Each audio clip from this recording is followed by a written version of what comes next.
I'm just coming off Brick Lane onto Hanbury Street.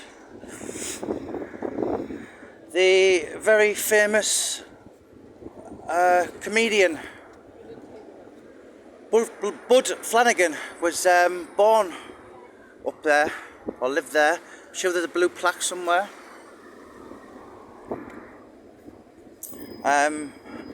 The bomb David Copeland tried to blow up, but the car was just left down there in the 1999 attacks. And of course, the real kind of notable thing that happened on Hanbury Street was Annie Chapman. She was the second victim of Jack the Ripper. She was murdered.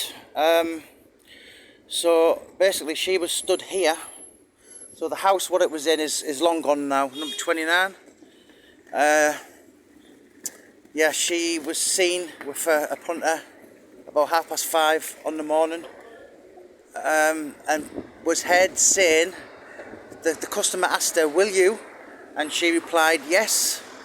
Of course, they went in to do what they did, and at the last moment, his mask has slipped, and of course, it was too late. But Annie's body was found just around, probably where the car is, where the white post, or where the Audi is. When they got found out, or in fact, the next door neighbour heard something fall on the fence, and the fence was only 5 foot. If he'd have looked over, he'd have seen Jack in the action. But yeah, never did. At that murder, there was a leather apron found, which was nothing to do with the case. But, you know, the grapevine, rumours spread along, and there was a guy called John Pizer who was in the area, and he lived nearby, and basically, you know, like vigilante mentality. They would have absolutely lynched him if they got hold of him. He was arrested, and anyways, his alibi was checked out, and it wasn't him, and he got a massive payout. But when you know, you can just imagine when the alarm was raised, the body has been found. They've ran out here, very frantic, and it's up there, and to your right would have been the old Commercial Street police station, and said, you know, there's been another body, and this was, you know, this was the talk of the world. The whole media, the world media, the spotlight, and everyone in the world was on Whitechapel. Technically, I think this one may be classed as Shoreditch, but no, predominantly they are known as the Whitechapel murders, the autumn of terror. And yeah, this is Hanbury Street. It's very kind of funky these days, very plush, and there's a lot of, you know, a lot of students around. A very famous fish and chip shop at the bottom. Forgot the name, but Martin Kemp and his son were on it in a documentary quite recently.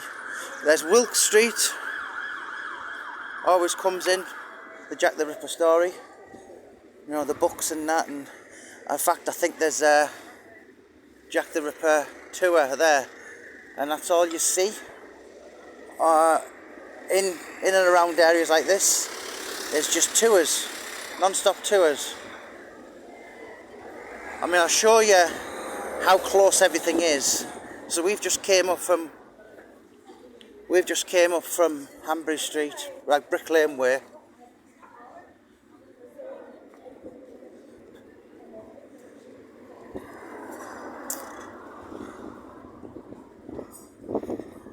And there's that fish and chip shop, Poppy's.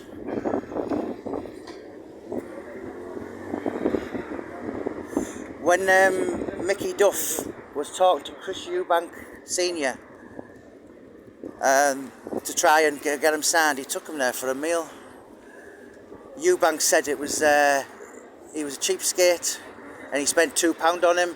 In fact, Mickey Duff had the receipt, and I think it was something like £47, and this was back in the 80s, which was quite a lot of money, and Eubank settled out of court. Not many people could beat Duff. But there's Spitalfields Market there. So, coming out of here onto Commercial Street, and that would have been the police station just further down. I think it's a shop or something now. And you've got the 10 Bells down there, and of course Spitalfields, and you know, to quote Paul Begg, the world-renowned ripperologist, he said, Spitalfields is Jack the Ripper.